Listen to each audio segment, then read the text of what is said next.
el tema de esta semana, deciros que es una de las partes más difíciles de la asignatura. Entonces, quiero saber un poco vuestra impresión, si os ha resultado muy complicado, si os ha resultado sencillo, pues si con el vídeo del ciclo de Calvin más o menos había entendido, si decís, mira Pedro, es que no entiendo absolutamente nada y necesito verlo de cero, que lo vamos a ver de cero, y vamos a ir paso por paso estudiando cada una de las reacciones, pero sí que es verdad que no os asustéis si en un principio no lo había entendido, porque es la parte, yo diría que uno de los ciclos y de los contenidos más difíciles de la asignatura, ¿vale?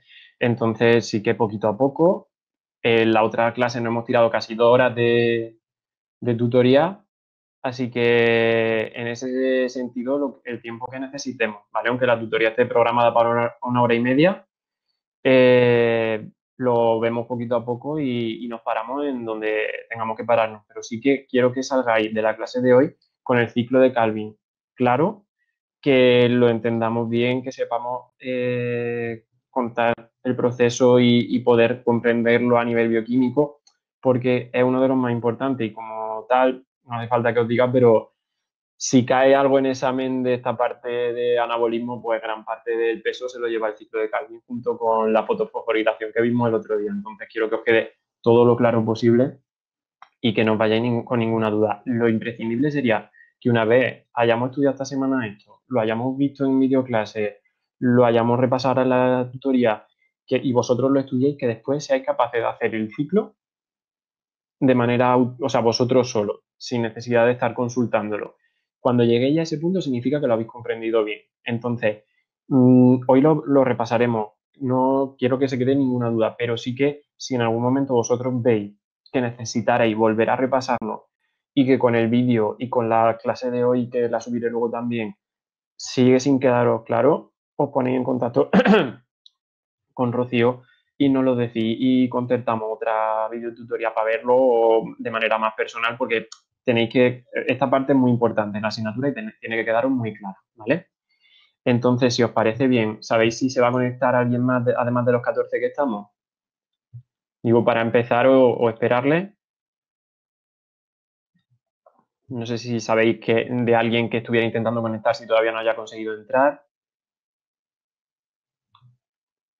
Principio no. Bueno, vale.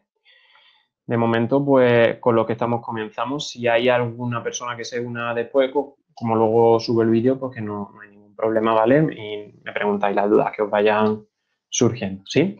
En esta semana nos centramos en ver la segunda parte de esa fotosíntesis oxigénica, que era la fase oscura, ¿sí? Una vez nosotros teníamos toda la energía y todo el poder reductor que habíamos conseguido de los procesos de la fase luminosa, ahora lo que vamos a hacer es aprovecharlo para conseguir fijar moléculas inorgánicas y convertirlas en moléculas orgánicas. Cuando yo hable de fijar, lo que estoy diciendo es que lo inorgánico voy a convertirlo en orgánico mediante la unión a otras moléculas que ya tengo en un ciclo, ¿vale? Como por ejemplo, nosotros, en este caso un inorgánico, pero cuando el acetil-CoA pasaba al ciclo de Krebs, se iba uniendo a otras moléculas, que las moléculas del ciclo permanecían siempre, es decir, los intermediarios nunca se me gastaban, pero el acetil-CoA era el que iba moviéndose. Pues aquí sucede lo mismo, nosotros vamos a unir el CO2 va a ir moviéndose por el ciclo y los intermediarios se me van a mantener igual para que el ciclo siga funcionando, ¿vale? Pues en ese proceso en el cual yo he cogido el CO2, lo he introducido en el ciclo, lo he ido uniendo a otras moléculas, lo estoy fijando. Entonces, a partir de ahora, cuando yo hable de fijar una molécula, es cuando yo cojo esa molécula, la paso por un ciclo para convertirla en una molécula, en este caso orgánica, ¿sí? En concreto, nosotros en la fotosíntesis oxigénica vamos a centrarnos sobre todo en la fijación de un compuesto, que es la fijación del CO2, ¿vale? Esos átomos de carbono que están presentes en el CO2, yo los voy a utilizar, los voy a fijar en una molécula de glucosa. Como yo quiero fijar una molécula, quiero conseguir una molécula de glucosa, necesito fijar 6 moléculas de CO2, ¿vale? De esa forma, esta fase oscura voy a dividirla en dos procesos. Por un lado, vamos a estudiar cómo fijo ese CO2 y cómo lo convierto en glucosa. Y por otro lado, cómo fijo otros compuestos inorgánicos. Y es que nosotros, para los distintos las distintas biomoléculas que hemos visto en el primer trimestre, no solo están compuestas de carbono, hidrógeno y oxígeno, sino que también tenemos moléculas que tienen nitrógeno, que tienen azufre. Para ello yo tengo que coger ese nitrógeno y ese azufre y cogerlo de la naturaleza y fijarlo también, ¿vale? y entonces será la segunda parte que vemos, que nos facilita, que es la fijación de los nitratos y sulfatos, ¿vale? Por último, lo que veremos es cómo nosotros podemos medir la intensidad de la fotosíntesis según distintos factores ambientales, cómo me afecta el ambiente a la fotosíntesis, ¿vale? Para saber con qué métodos puedo yo aumentar la fotosíntesis o con qué métodos puedo yo reducirla, ¿vale? Entonces, a lo que vamos a entrar ahora es al ciclo de Calvin, a esa fase oscura, esa fijación del CO2, ¿vale? Esa primera parte. Nosotros vamos a ver que el CO2 necesita unirse a moléculas orgánicas para poder convertirse en glucosa, que es otra molécula orgánica, ¿vale? Por lo tanto, nosotros vamos a pasar por una serie de procesos. El primero de todo es la captación de ese CO2 y la unión de ese CO2 a moléculas orgánicas. Cuando yo uno un carbono procedente del CO2 a otra molécula, lo que estoy llevando a cabo es un proceso de carboxilación, ¿vale? Ese será el primer paso, yo coger ese CO2 y unirlo a una molécula más grande. Y ahora, en esa molécula más grande irá rotando para poder sintetizar al final esa molécula de glucosa. Yo ese CO2 lo voy a tener que ir reduciendo, ¿de acuerdo? Para poder convertirlo en carbono de tipo orgánico. Entonces, la segunda parte sería la reducción del carbono, en la cual yo voy a tener dos fases. La primera, que sería reducir el carbono propiamente dicho gracias al poder reductor, la línea de pH, y la siguiente fase, que sería esas moléculas reducidas, convertirlas en la exosa que yo quiero conseguir, en la glucosa, ¿vale? Y por último, yo todo lo intermediario del ciclo necesito volver a recuperarlo.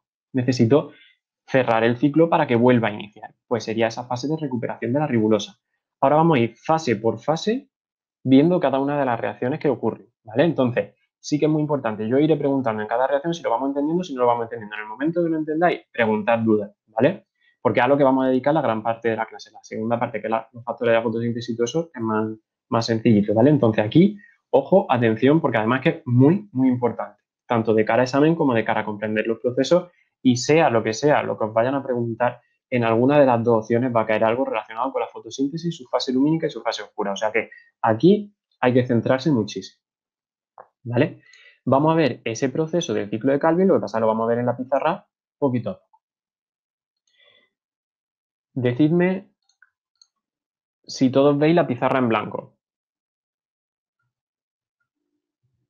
Vale. ¿Hay alguien que no lo vea?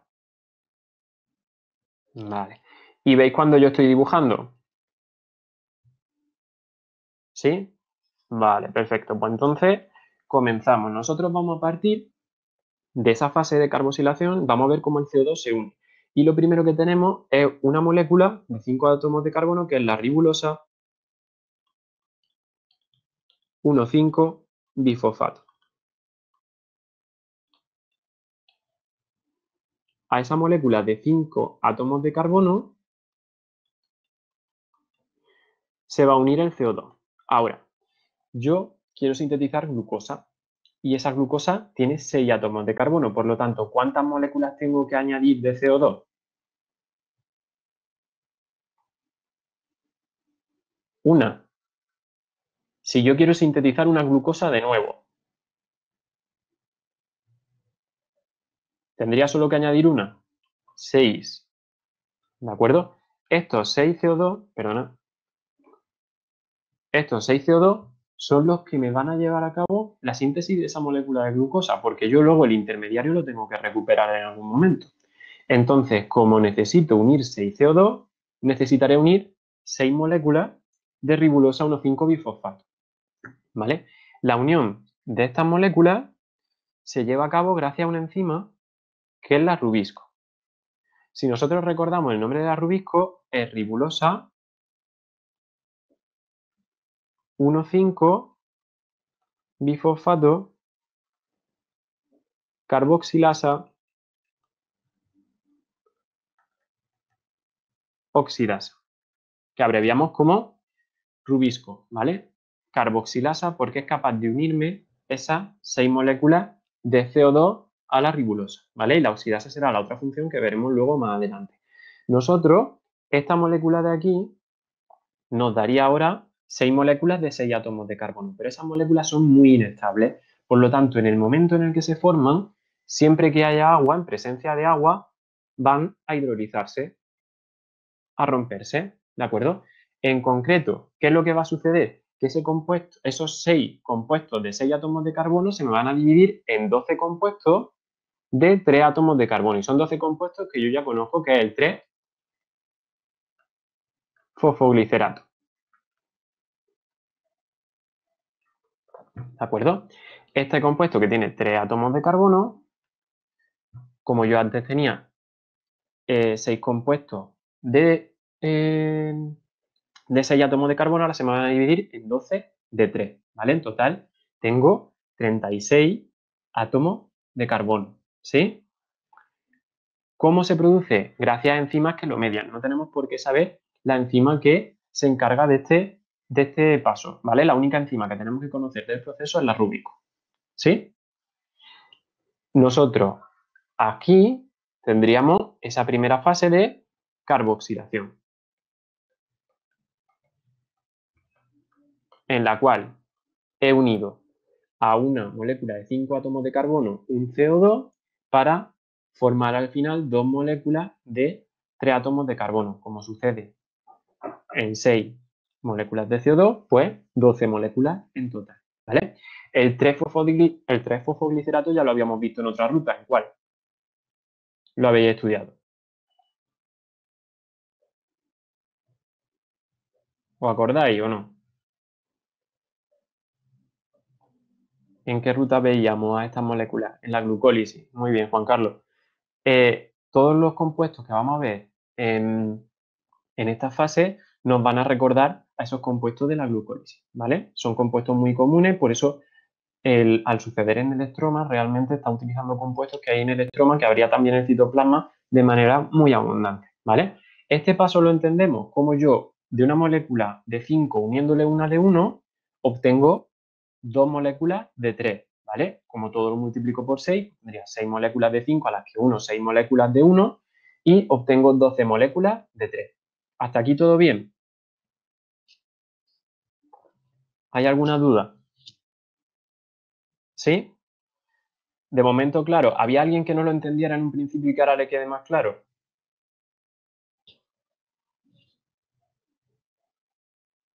Vale, supongo que si no me decís nada, es que vamos bien y podemos continuar, ¿vale? Ahora nosotros nos vamos a mover a la siguiente parte del proceso y es que vamos a partir de ese. La función de la Rubisco es fijar el carbono. Rubén, ¿de acuerdo? Lo que va a hacer es coger el carbono y unirlo a la ribulosa 1,5-bifosfato. Por eso es una enzima de tipo carboxilasa, ¿vale? Coge el carbono y lo une. Recordad que en el ciclo de Krebs veíamos descarboxilación, es decir, que quito el carbono, pues el proceso contrario sería la carboxilación, que uno carbono. ¿Sí? De todas formas, Rubén, si hay algo que no te dé tiempo, no te preocupes, yo te lo repito, o si no, luego también lo puedes ver. Luego más, el vídeo lo podéis ver luego si hay alguna cosita que no os diera tiempo a copiar o lo que sea, lo podemos repetir, ¿vale? Lo podéis ver cuantas veces queráis cuando esté en el canal de YouTube. Sí, no, tranquilo, Rubén, que para eso estamos, para detenernos en todo lo que necesites. Ahora, yo voy a pasar a la siguiente fase, que es esa fase de reducción. Cada vez que yo quiera reducir, necesito cargar energéticamente a la molécula. Entonces, previo a poder reducirla, tengo que añadirle esa energía. ¿Quién me va a ceder la energía? Uy, perdona, es que está en rojo. Verde. Esa energía me la va a ceder el ATP. ¿Cuántas moléculas tengo yo de 3-fosfoglicerato? 12. Por lo tanto, ¿cuántas moléculas de ATP necesito que me den esa energía? 12 también, ¿de acuerdo? 12 moléculas de ATP cederán su fosfato y se quedarán en 12 moléculas de ADP, de manera que el 3-fosfoglicerato, cada una de esas moléculas va a adquirir otro grupo fosfato y voy a obtener 12 moléculas de otro compuesto que ya conozco, que es el 1,3-bifosfoglicerato o difosfoglicerato, según lo hayáis visto con Rocío. Ambas son válidas, ¿vale? Este compuesto también es un compuesto de 3 átomos de carbono, pero en este caso tiene 2 grupos fosfato, uno en la posición 1 y otro en la posición 3, ¿sí? Nosotros, una vez ya hemos cargado de energía esta molécula, mediante la unión de esos grupos fosfato, podemos reducirla propiamente dicho. Entonces, cada vez que yo reduzco, necesito coenzimas reducidos que se oxiden. En concreto, van a entrar 12 coenzimas reducidos NADPH y saldrán 12 coenzimas oxidado NADP más. ¿Para qué? Para reducir ese 1,3-bifosfoglicerato y convertirlo en dos compuestos que yo conozco y que son isómeros, que son el gliceraldehído 3-fosfato y la dihidroxiacetona fosfato.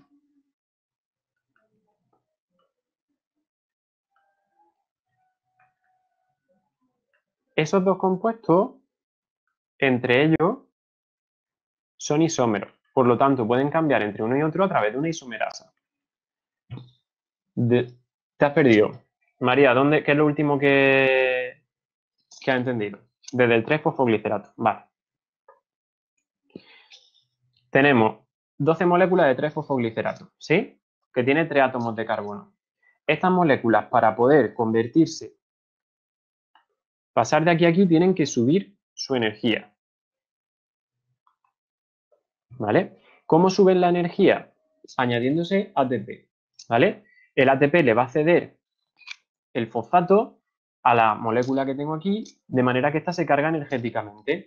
Entonces, como tengo 12 3-fosfogliceratos, se me van a unir 12 ATP, que le ceden su grupo fosfato, liberan energía y se me sintetizan 12 moléculas de 1,3-bifosfoglicerato.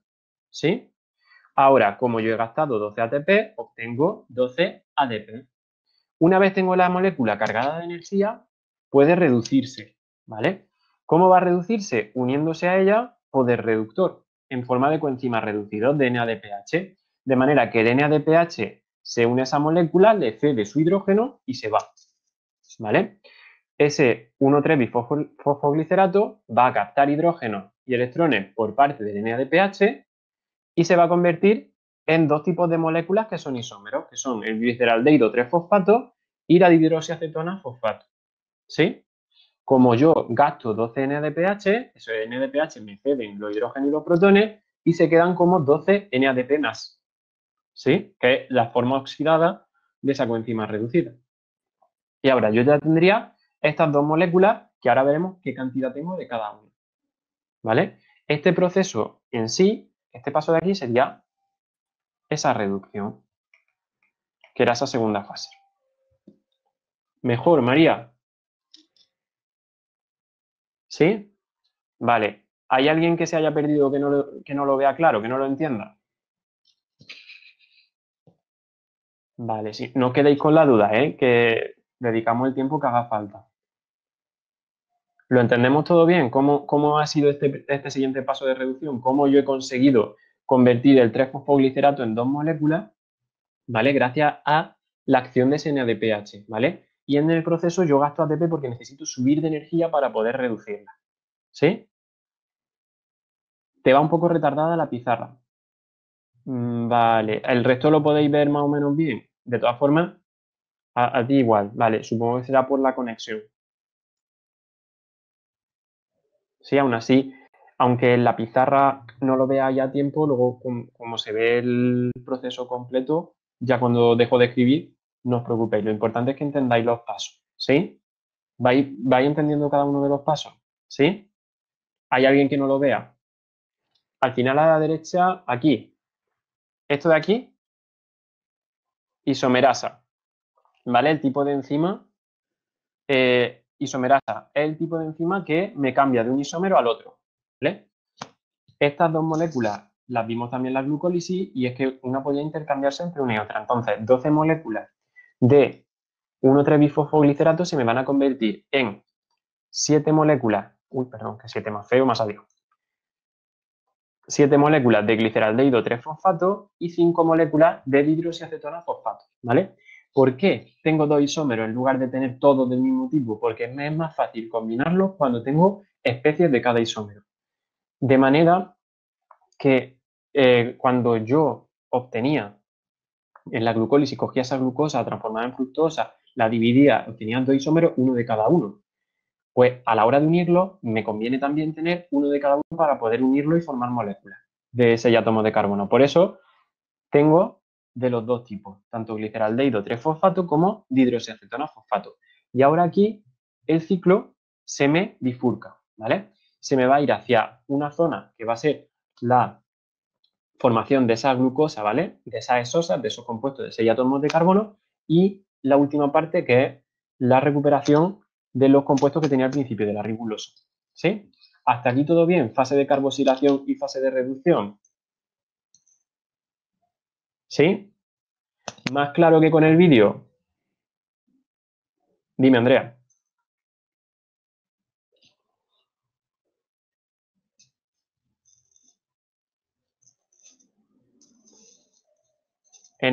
Por eso os hacemos hincapié en que intentéis complementar unas cosas con las otras. En el libro no sale, pero es necesario para que lo entendáis. Yo no puedo sintetizar glucosa si no paso antes por fructosa. Y la única forma de pasar por fructosa es tener un gliceraldehído y una dihidroxiacetona que se unen entre ellos.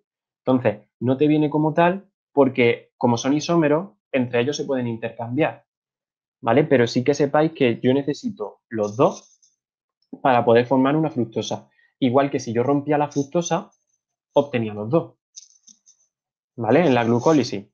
Este proceso y la glucólisis, como veis, se parecen mucho en el sentido de que lo que estoy haciendo es movilizar el carbono, ¿vale? De todas formas, Andrea, si hay algo que no terminas de encontrar en el libro, no ves claro lo que sea, me lo dices también durante la tutorial, lo vamos viendo, ¿vale? Porque sí que es verdad que yo os voy explicando el proceso porque lo tengo súper claro en la cabeza. Y, a ver, el proceso es mucho más complejo que esto que estamos viendo aquí, eso ya os lo digo también. Pero sí que es verdad que si hay alguna cosa que veáis que en el libro no sale o lo que sea, me decís, ¿vale? Para tenerlo en cuenta. ¿Hasta aquí todo bien? ¿Sí? Vale. Seguimos con la siguiente parte del proceso, que sería la síntesis de glucosa. Bueno, vamos a ponerlo en otro color, perdona.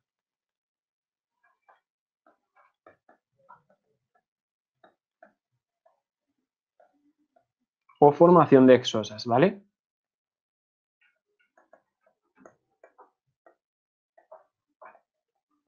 Y ahora vamos a ver que yo de estos 7 gliceraldehídos y estas 5 de hidroxiacetonas voy a coger 3 de cada uno. Voy a coger 3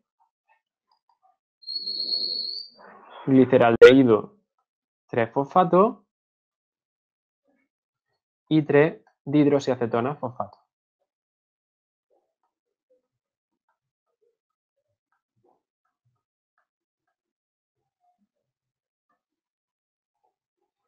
Ambas de 3 átomos de carbono. Y esas 6 moléculas yo las voy a unir entre ellas, de forma que voy a sintetizar fructosa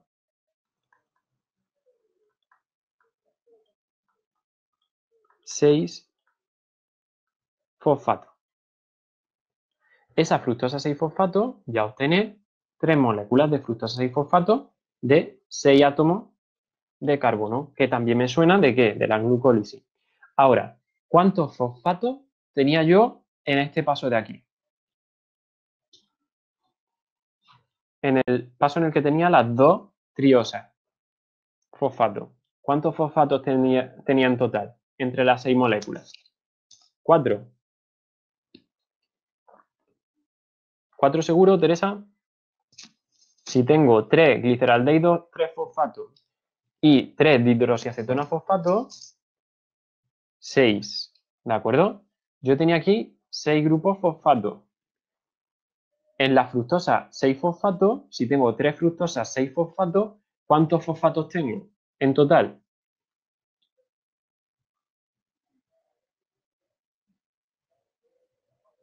En estas 3 moléculas. ¿Alguien se anima?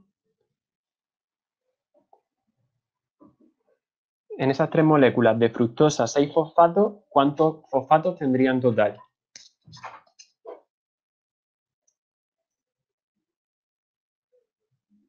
No nos sale. Tendría solo 3 fosfatos. Por lo tanto, si antes tenía 6 y ahora tengo 3, en este proceso han tenido que salir 3 moléculas de fosfato inorgánico, ¿sí? 3 iones fosfato que yo he perdido. Estoy bajando de nivel energético, ¿sí? ¿Entendemos este paso?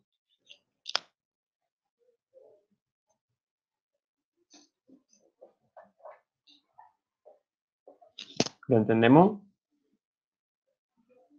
A duras penas. Pues lo repetimos, Andrea, tú no te preocupes, que sale hoy de aquí entendiendo el ciclo de Calvin. Sí. Yo me cojo el color rojo para marcar. Tengo 3 moléculas con un átomo perdón, empieza de nuevo. Tengo 3 moléculas con un grupo fosfato cada una, ¿sí? De gliceraldehído 3-fosfato y otras 3 moléculas con otro grupo fosfato cada una de dihidroxiacetona fosfato. En total tengo 6 fosfatos, ¿sí? Ahora, esas 3 moléculas de arriba con las 3 de abajo se van a unir entre ellas. Son 3 moléculas de 3 átomos de carbono que se van a unir a otras 3 moléculas de 3 átomos de carbono. Y me van a formar 3 moléculas de 6 átomos de carbono, ¿sí? En ese proceso de unión me doy cuenta que la molécula que me forma de 6 átomos de carbono solo tiene un grupo fosfato. Por lo tanto, como tengo 3 grupos fosfato. He pasado de 6 a 3. En ese proceso he perdido 3 grupos fosfatos. ¿Qué es lo que he hecho? Por las zonas donde estaban los fosfatos he unido los compuestos. De manera que al final pierdo un fosfato, pero consigo unir una triosa con otra y me forman una hexosa. ¿Hasta ahí todo bien? ¿Lo hemos entendido? ¿Sí? ¿Sí? Andrea, ¿ya mejor?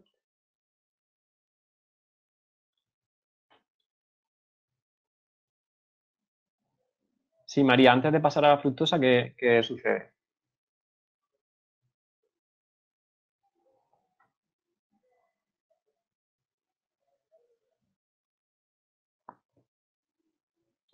Los 6 grupos fosfato tienen, claro, tengo 3 carbonos, son como si fueran 3 moléculas de carbono que al final tienen unido un fosfato, ¿sí? Y ahora, cuando yo lo uno con otra molécula igual que ello, ¿sí? Uno de los fosfatos se va y se me queda una molécula de 6 átomos de carbono con un fosfato, ¿sí? Lo que he hecho es unirlo por donde está el fosfato. Las dos de 3 y al final tengo una de 6, que es lo contrario que hacía en la glucólisis. En la glucólisis le iba poniendo fosfato para desunirla. Aquí le quito fosfato y la uno. ¿Os acordáis de esos pasos primeros de la glucólisis en las que yo cargaba la fructosa de fosfatos para hacerla simétrica y partirla? Y ahora lo que hago es quitar los fosfatos que me sobran para que se me una y me vaya hacia atrás. Estoy yendo hacia atrás en la glucólisis realmente, lo que sucede, ¿vale? ¿Lo entendemos bien? ¿Hasta aquí? ¿Sí? Supongo que si no me decís nada, es que sí. Vale, sí, eso. Vosotros, cuando yo pregunte, contestadme porque así sé si lo estáis entendiendo o no. En clase es muy fácil porque os vemos las caras y es muy sencillo y ya digo, ah, vale, pues lo he entendido. O si le miro la cara, a ver, a vosotros no, bueno, a Evelyn sí que está por ahí. Si yo le miro la cara a Evelyn y sé que Evelyn no lo está entendiendo, pues me doy cuenta. Pero ahora me lo tenéis que decir porque si no, puede ser que avance y que se quede alguien por el camino y eso es lo que no quiero, ¿vale? Porque es un proceso que es difícil y que quiero que entendamos todos, ¿vale? Porque también es que es un proceso que es de mucha importancia y que puede caer en el examen, puede no, va a caer en el examen seguro alguna pregunta relacionada con esto. El último paso es, de estas 3 moléculas, mi objetivo inicial era obtener una glucosa. Entonces, una de estas 3 moléculas la voy a convertir en glucosa 6. Uy, perdona, lo voy a escribir de nuevo, que está quedando feísimo. Una de esas 3 moléculas la voy a convertir en una molécula de glucosa 6 fosfato.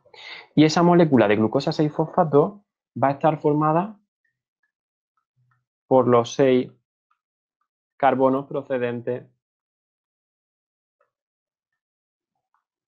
del CO2. ¿Vale? ¿Por qué no puedo obtener 3? Porque yo solo he cogido al inicio 6 CO2. Entonces, si ahora obtuviera 3 moléculas de glucosa, habría 12 carbonos que formaban parte del ciclo de esas ribulosas que tenía al inicio y de otros compuestos que no recupero. Entonces, necesito sintetizar solo tantas moléculas de glucosa como CO2 he cogido que me permite sintetizar. Como yo he cogido 6 CO2, solo puedo sintetizar una molécula de glucosa. ¿Sí? Por eso, de estos 3, solo obtengo una. Y ahora, las 2 restantes irán a recuperar y a volver a coger esas ribulosas que tenía yo en el inicio. Sí, este proceso completo sería esa formación o síntesis de sosa, ¿de acuerdo? Todo esto de aquí sería esa síntesis de sosa y de glucosa que hemos visto en un inicio. ¿Lo entendemos bien? ¿Vale? Recordad que parto de 2 triosas, ¿vale? 3 gliceral, de 6 triosas que son de 2 tipos. 3 gliceraldehídos 3-fosfato y 3 dihidroxiacetonas fosfato. Y ahora eso lo uno entre ellos para formarme la fructosa 6-fosfato y esa fructosa 6-fosfato se convierte en su isómero, que es la glucosa 6-fosfato. ¿Sí? ¿Lo entendemos bien? ¿O hay alguien que se haya perdido en alguno de los pasos o procesos? ¿O alguien que no lo vea y que necesite que lo repasemos desde el inicio? ¿Todo ok? Vale. Una vez yo he obtenido mi molécula de glucosa, tengo que cerrar el ciclo. Ahora, ¿cómo voy a cerrar el ciclo? Con la molécula que tengo aquí que me sobraban. Yo de estas 7 he cogido 3. De estas 7 de aquí he cogido 3 aquí, ¿sí? Por lo tanto, la fructosa y la glucosa son isómeros, ¿sí?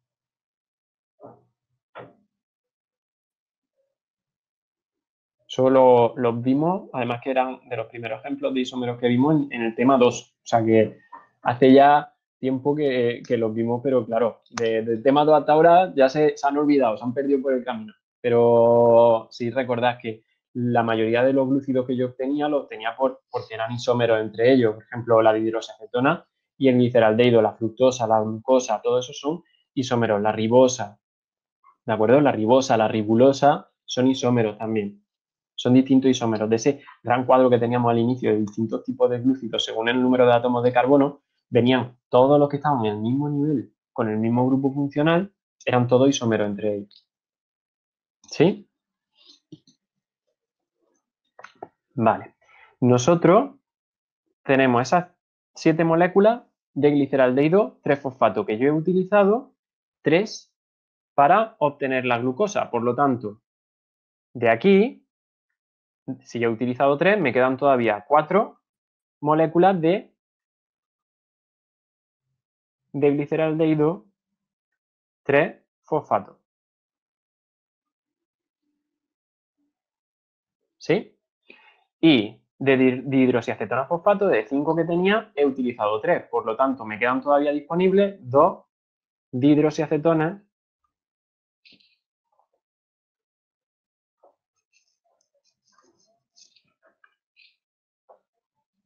fosfato. Claro, estas 4 y estas 2 son las que me sobraban de aquí y de aquí. ¿Hasta ahí bien? Para saber de dónde han venido estas 2 tipos de moléculas de aquí. ¿Lo entendemos? Sí. Ahora, si el gliceraldehído fosfato tiene 3 átomos de carbono y la dihidroxiacetona tiene también 3 átomos de carbono, si tengo 4 gliceraldehídos, ¿cuántos átomos de carbono tengo aquí? Si tengo 4 moléculas de 3, ¿cuántos átomos de carbono tendría? 12. Muy bien, Claudia. Y si tengo 2 moléculas de 3 aquí, ¿cuántos átomos de carbono tendría? 6. En total, 18 carbono. ¿Vale? Si yo al inicio partía de 6 moléculas de 5, ¿cuántos necesito recuperar? Si yo partía de 6 moléculas de 5 átomos de carbono, tengo que volver a tener ¿cuántos átomos de carbono?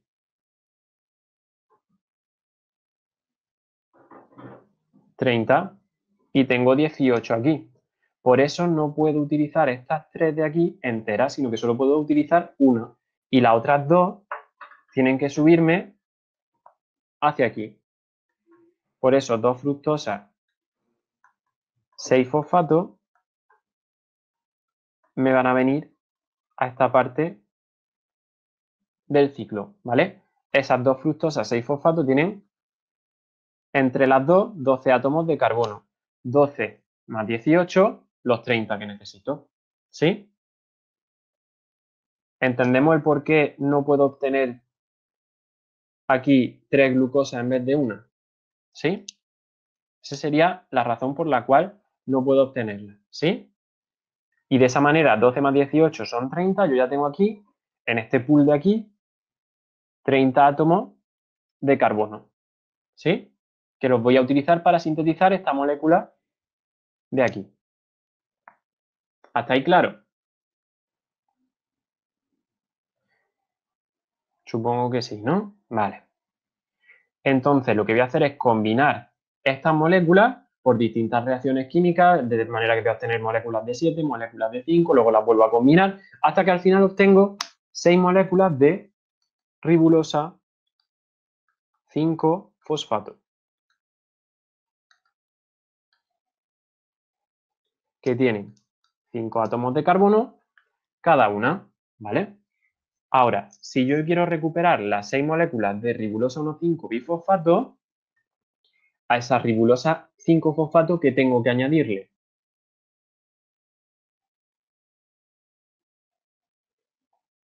Si quiero que sean 1,5-bifosfato, tengo que añadirle fosfato. ¿Quién me va a ceder ese fosfato? El ATP, convirtiéndose en ADP. ¿Cuántas moléculas necesito de ATP para poder fosforilar esas 6 ribulosas 5-fosfato? 6. 6 moléculas de ATP se me convierten en 6 de ADP, le pasan los fosfatos a la ribulosa 1,5-bifosfato y ya he vuelto al inicio, a esa ribulosa 1,5-bifosfato y se me cierra el ciclo, de manera que puedo volver a coger otros 6 átomos de carbono provenientes de 6CO2 y volver a realizar el ciclo de Calvin, ¿vale? Esta sería la cuarta fase en la cual yo estoy recuperando la ribulosa 1,5-bifosfato. ¿Vale? Repito cómo lo hemos hecho. Hemos cogido los gliceraldehídos que me sobraban de aquí, que como he utilizado 3, me sobraban 4. Y las dihidroxiacetonas que me sobraban de aquí abajo, ¿sí? Que como he cogido 3, me sobraban 2. 4 gliceraldehídos 3-fosfatos más 2 hidroxiacetonas fosfatos me dan 18 carbonos y me faltan otros 12, que provienen de las 2 fructosas que me sobraban de aquí. Entonces, mediante la combinación de todos esos compuestos, yo voy a obtener 6 compuestos de 5 átomos de carbono, que son la ribulosa 5-fosfato. ¿Sí? Esos 5 átomos de carbono, ¿vale? Están unidos a un fosfato. Pues tengo que unirlos a otro fosfato para que sea bifosfato. ¿Quién me da ese fosfato? El ATP. El ATP me cede el fosfato, se convierte en ADP y ya obtendría mi ribulosa 1,5-bifosfato de nuevo para que la Rubisco pueda iniciar de nuevo la actividad. ¿Sí? ¿Alguna duda? Sí, vamos a hacer un repaso general del ciclo, Lucía, no te preocupes. ¿Vale? ¿Alguna duda de esta última fase antes de repasarlo todo?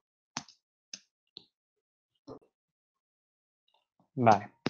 Pues si repasamos todo, yo parto de la ribulosa 1,5-bifosfato, ¿sí? Esa ribulosa 1,5-bifosfato va a pasar por una primera fase de carboxilación, en la cual coge 6 moléculas de CO2, o sea, 6 moléculas de ribulosa 1,5-bifosfato, formándose 12 moléculas de 3-fosfoglicerato. Ahora, esa primera fase lo que he hecho es coger el carbono e incorporarlo a las moléculas, carboxilación. Ahora yo esas moléculas las voy a reducir para poder conseguir sintetizar moléculas más grandes, ¿sí? Entonces el 3-fosfoglicerato lo voy a convertir en 1,3-bifosfoglicerato. Como tiene otro grupo fosfato, tiene que entrar ATP. Y una vez yo he conseguido que entre ATP, la he subido de nivel energético y por tanto puede reducirse.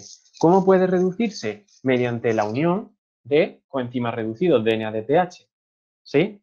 Una vez se une el NADPH, le cede el hidrógeno, se queda como NADP+, y se me sintetizan dos tipos de triosas, que son el gliceraldehído 3-fosfato y la dihidroxiacetona fosfato. Y de cada uno, que son entre ellos isómeros, voy a tener un número concreto. 7 de gliceraldehído 3-fosfato y 5 de dihidroxiacetona fosfato. ¿Sí?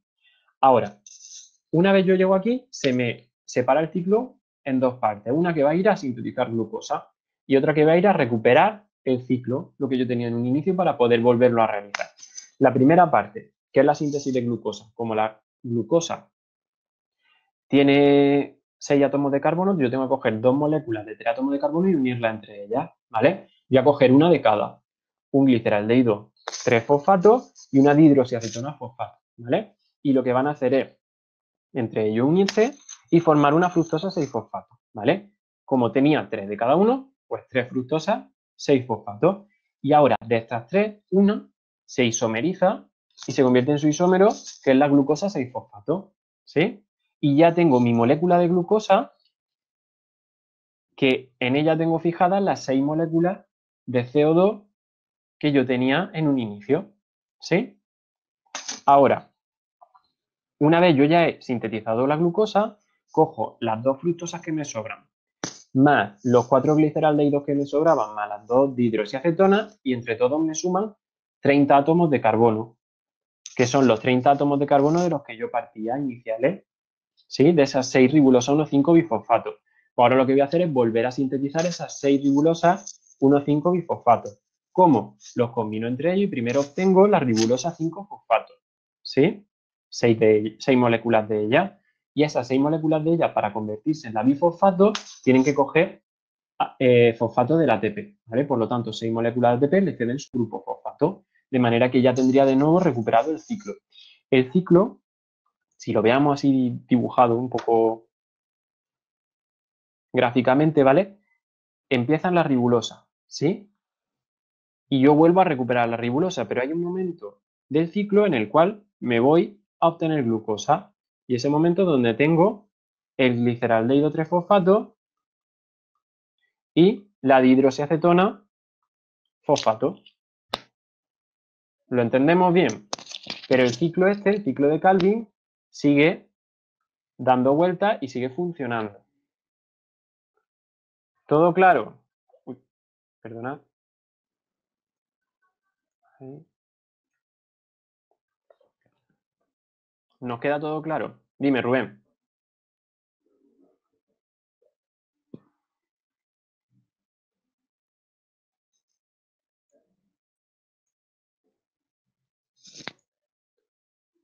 La síntesis de la glucosa, sí. Vale. Yo parto de gliceraldehído 3-fosfato. Aquí. ¿Sí? Y de dihidroxiacetona fosfato. Y como necesito unirlo entre ellos, ¿de acuerdo? Lo que voy a hacer es tener los dos isómeros, el gliceraldehído y la dihidroxiacetona. Cada uno tiene 3 átomos de carbono, ¿sí? Y voy a tener 3 de cada uno. Se me van a ir 2 a sintetizarme una glucosa y los otros 4 me van a recuperar las fructosas que tengo ahora.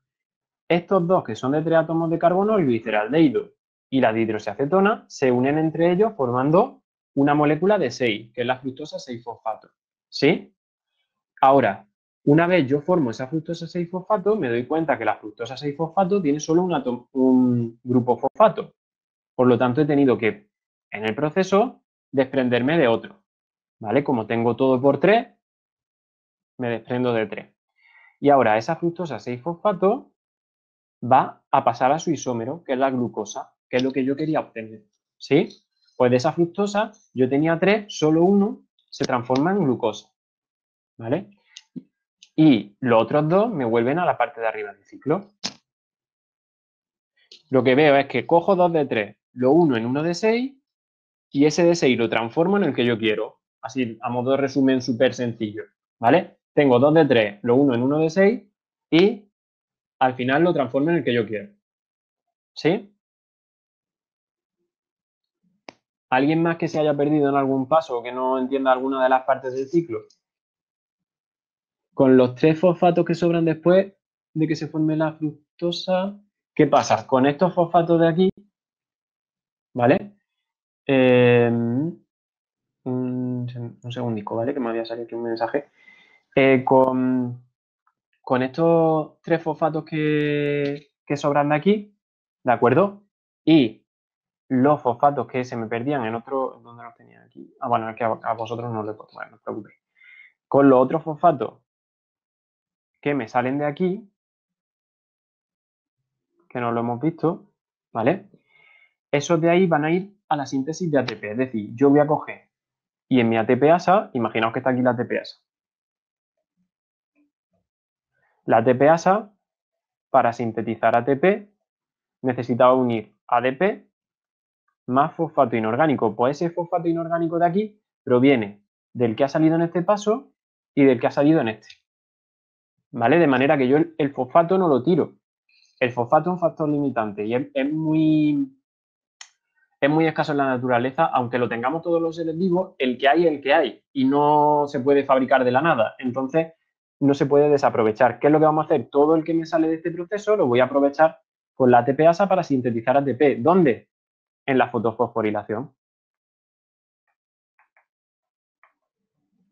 De forma que se me sintetizará más ATP, que luego volveré a aprovechar en el proceso. Si miramos a nivel global cuánto ATP he gastado, en este paso primero gasté 12 ATP. Y en este paso último, 6 ATP. Por lo tanto, para la síntesis de una molécula de glucosa, gasto la friolera de 18 ATP. ¿Vale? Esto energéticamente es una barbaridad. O sea, el que yo, para una molécula de 6 átomos de carbono, tenga que gastar 18 ATP es una bestialidad. Pero ahora imagina que las plantas sintetizan esto durante todo el día, porque la fase oscura sucede durante todo el día, no solo de día, sino también de noche, para sintetizar almidón, el almidón que contiene miles de moléculas de glucosa y el gran número de células que tendrá cada planta, más el número de plantas que hay en toda la superficie terrestre, o sea, la cantidad de energía que se invierte solo en la síntesis de glucosa. O sea, una barbaridad. ¿Qué es lo que está haciendo la naturaleza aquí? Los seres vivos, ir en contra de la termodinámica. O sea, los seres vivos tenemos el éxito que tenemos porque hemos conseguido ir en contra de la física. Todos estos procesos son procesos de tipo endergónico, que requieren energía. Es decir, nosotros estamos construyendo y yendo en contra de lo que diría la termodinámica, que sería al contrario, hacer las cosas más desordenadas, más simples. ¿Vale? Por eso requiero tanta energía. Y ahora, por eso yo de la glucosa soy capaz de obtener tanta energía, porque para sintetizarla he necesitado gastar muchísima. Entonces, cuando yo ya la tengo sintetizado, tengo ahí almacenada mucha energía que al oxidarla mediante respiración, la recupero yo, ¿de acuerdo? Como organismo heterótrofo que realiza el catabolismo, pero si no fuera por esa síntesis de glucosa, yo no podría obtener energía.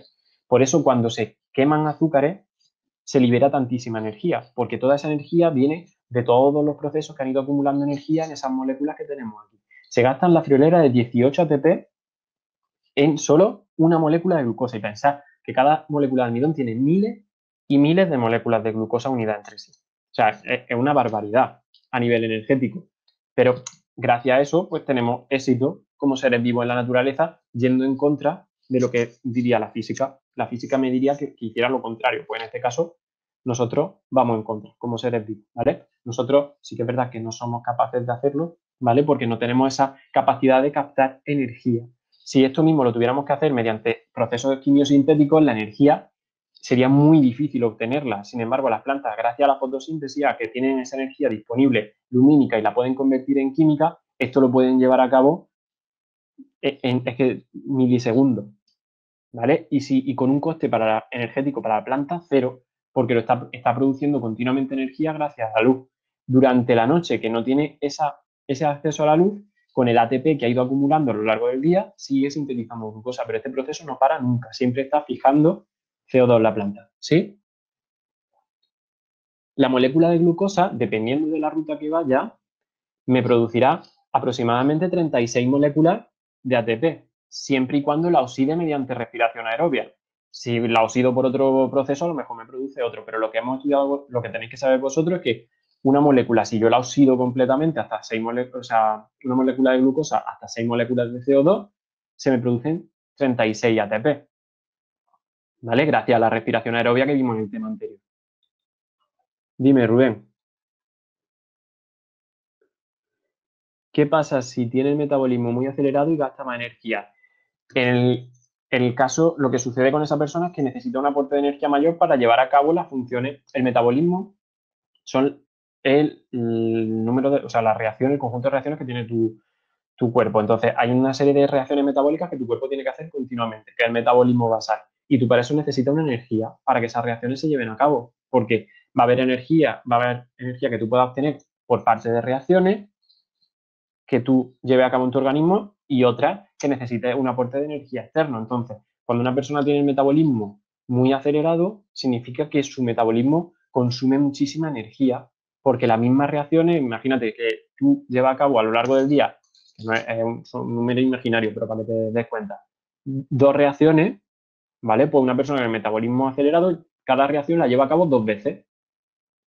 Entonces necesita el doble de energía, para que lo entienda. Entonces, estas personas con el metabolismo muy acelerado gastan mucha energía porque su metabolismo va muy rápido, las reacciones suceden a mayor ritmo. ¿Qué es lo que pasa? Que necesitan también una ingesta mayor de compuestos que les cedan energía, en este caso por glucosa. ¿Vale? Glucosa lo decimos no porque tengas que ingerir glucosa, sino porque tu cuerpo todos los nutrientes al final lo va a acabar convirtiendo en glucosa para poder obtener energía. ¿Vale? Que eso, mediante procesos anabólicos y catabólicos, yo cualquier nutriente, ya sea una proteína, sea un ácido graso, sea lo que sea, lo puedo convertir en glucosa, ¿vale? Pasándolo por distintos ciclos. Entonces, al final, esas personas lo que necesitan es, no, sorry, no, tiene que ver con el tema también, ¿vale? Es una forma también de ver el metabolismo, así que es verdad que así nos desconectamos un poquito de las plantas que os tendré ya harto y frito con la planta, ¿sí? ¿Alguna duda más? ¿Vale? Lo de Andrea, eso, 36 moléculas de ATP, siempre y cuando la pase por respiración de tipo aerobia, ¿vale? Si no, dependiendo del proceso, pues obtendré 4, obtendré 2, ¿sí?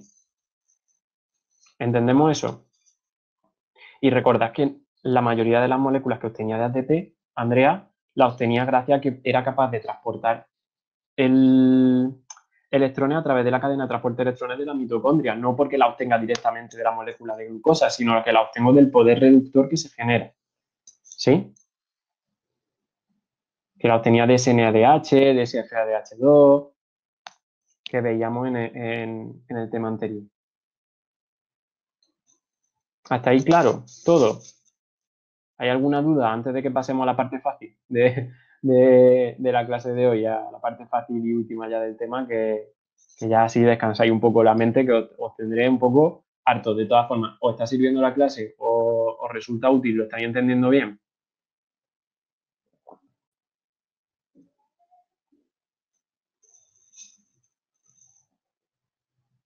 Vale, por eso es que lo importante de esto es que aprovechemos la clase y que lo estéis entendiendo bien y que estos procesos tan complejos los comprendáis y que lo sepáis. Sobre todo que vosotros os sintáis con la seguridad suficiente como para poder defenderlo en un examen. Es decir, pues me lo sé y lo entiendo perfectamente y por eso también os lo explico tan detalladamente, porque creo que de esa forma se razona mejor y se estudia mejor este tipo de procesos. Ahora, este proceso es mucho más complejo. O sea, entre medias de cada una de las reacciones que hemos visto hay muchísimas más reacciones. Lo que pasa es que vosotros solo vais a estudiar por encima esto. Esto es como si fuera el índice del ciclo de Calvin, ¿vale? Luego, por dentro es muchísimo más complejo y eso ya, pues, los que os dediquéis a la bioquímica, a la biotecnología, pues ya lo veréis. Pero de momento, para el resto de los mortales está bien, ¿vale? Está bien este proceso y que os haga un poco la mente para que, sobre todo, es que os hagáis ya la idea de lo complejo que es el metabolismo en algo tan sencillo como yo veo, que es una planta que parece que ni siente ni padece que está ahí, pues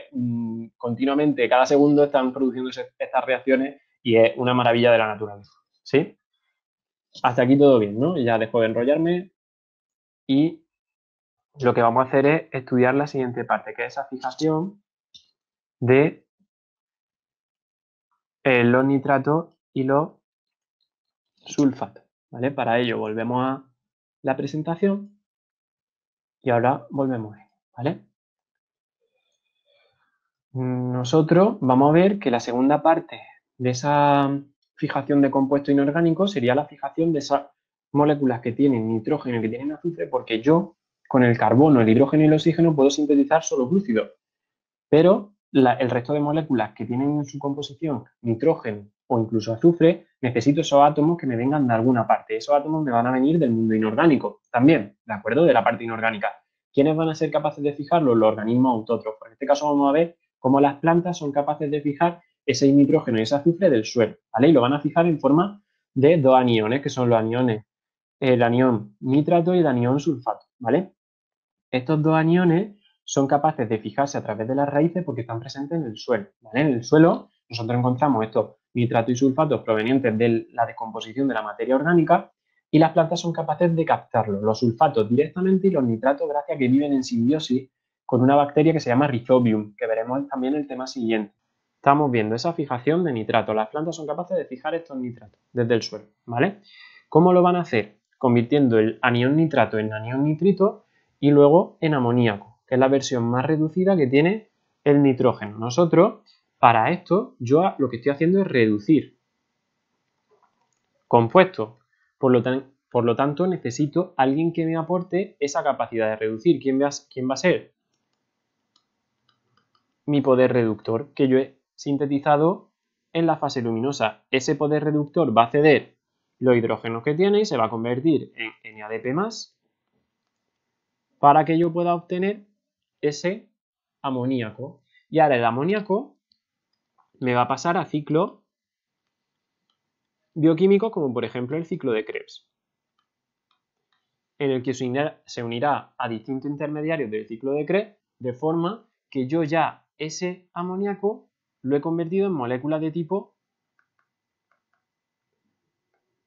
orgánica y ya lo puedo utilizar para sintetizar otros compuestos como pueden ser aminoácidos, como pueden ser bases nitrogenadas, gracias a que desde el suelo lo he convertido a amoníaco y el amoníaco me puede formar parte del resto de moléculas. ¿Sí? ¿Entendemos cómo suceden los nitratos? Los nitratos, como curiosidad, solo se fijan en un tipo de plantas, que son las leguminosas. ¿Vale? ¿A qué os suena la palabra leguminosa? Escribidmelo por el chat. Leguminosa, ¿qué tipo de legumbre? Exactamente. ¿Cuáles son el alimento vegetal con mayor contenido en proteína, en aminoácidos? Esas legumbres, ¿de acuerdo? ¿Por qué? Porque estas plantas son capaces de fijar muchísimo nitrato, ¿vale? En concreto, las principales fuentes de fijación de nitratos son esas leguminosas, ¿vale? Luego las leguminosas lo vuelven a ceder al suelo en otras especies que las pueden captar el resto de plantas y los seres vivos pues directamente se las comen y cogen esos nitratos, ¿sí? ¿Entendemos cómo se fijan los nitratos? ¿Vale? Paso de nitrato a nitrito y de nitrito a amoníaco, ¿vale? En el proceso gasto NADPH y genero NADP+, ¿vale? El NADPH me reduce ese amoníaco, ¿sí? ¿Hasta aquí todo bien?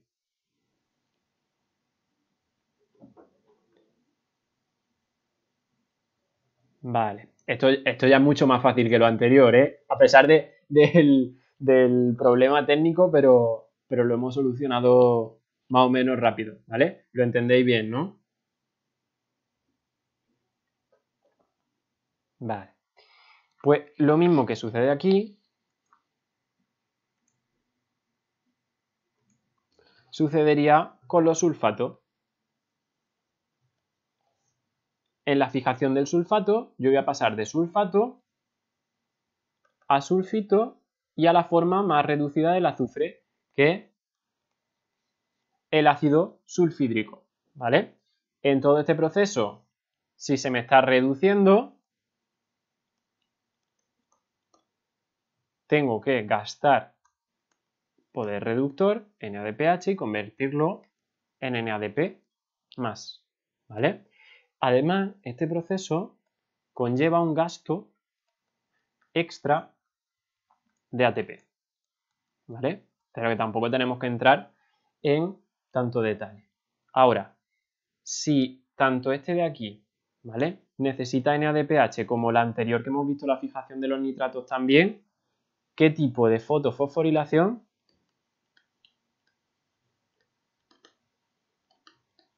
necesito llevar a cabo para poder obtener el poder reductor que necesito para estos procesos? Venga, a ver quién es el primero que contesta.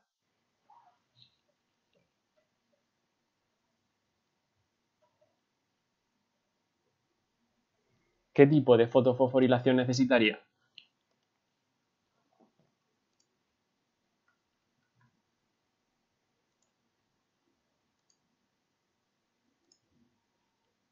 ¿Nadie se anima?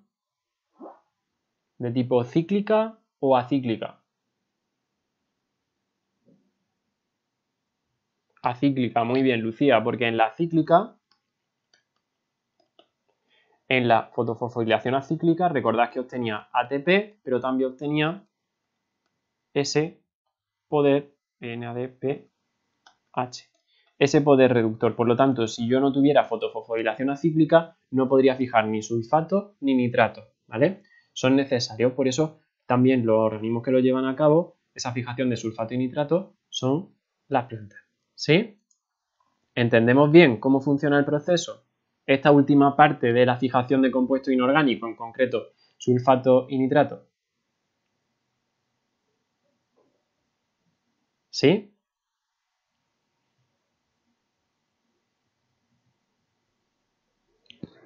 Vale, muy bien. ¿Hasta aquí alguna duda? ¿Algo que no nos quede claro?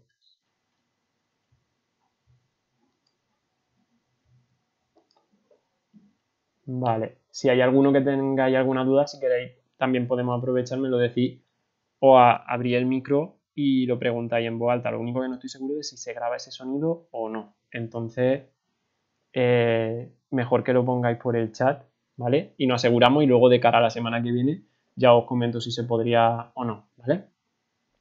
Que ya tengamos más tiempo para controlar el programa. Dime, Lucía. Sí, a partir de ahora se harán desde aquí, desde Meet, ¿vale? Hasta esta semana estábamos probando distintas plataformas y desde el cole, pues ya para ir todo en común y demás, pues vamos a utilizar dos plataformas que son o bien Zoom o bien Meet. Lo que pasa es que Meet no tiene límite de tiempo. Entonces, a partir de ahora la haremos en Meet y así, para otras clases que a lo mejor sí, pues de niños más pequeños y demás, pues con los 40 minutos de Zoom tenemos suficiente. Pero nosotros, que nos tiramos casi 2 horas de clase los viernes aquí de resolviendo dudas, es mejor que no tengamos el límite de tiempo para poder llevarla a cabo de la mejor manera posible. ¿Sí? Vale, hasta aquí todo bien. Antes de entrar ya en la última parte, os prometo que ya es la última parte y os dejo libre en esta tarde de viernes. ¿Sí? Vale. En esta última parte, lo que vamos a ver si carga.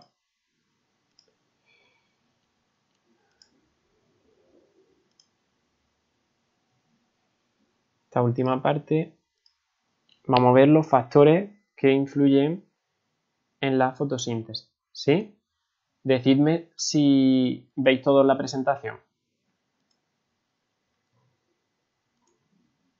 ¿Sí? Vale.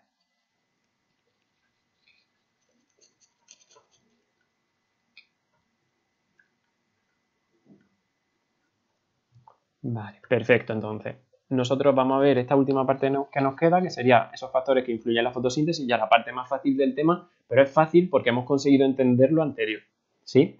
nosotros vamos a ver que la fotosíntesis, debido a que es un proceso muy complejo, se ve influida por numerosos factores, ¿de acuerdo? En concreto nosotros vamos a estudiar 6. ¿Eso significa que solo influyen esos 6? No, que estos 6 son los más importantes, pero hay muchos otros que influyen dentro de la fotosíntesis, ¿vale? Nosotros nos vamos a centrar en lo que es la concentración de CO2, ¿vale? Como principal sustrato de la rubisco, la intensidad y longitud de la luz, la temperatura, la concentración del O2, que sería el segundo sustrato de la rubisco, la humedad relativa y el fotoperiodo.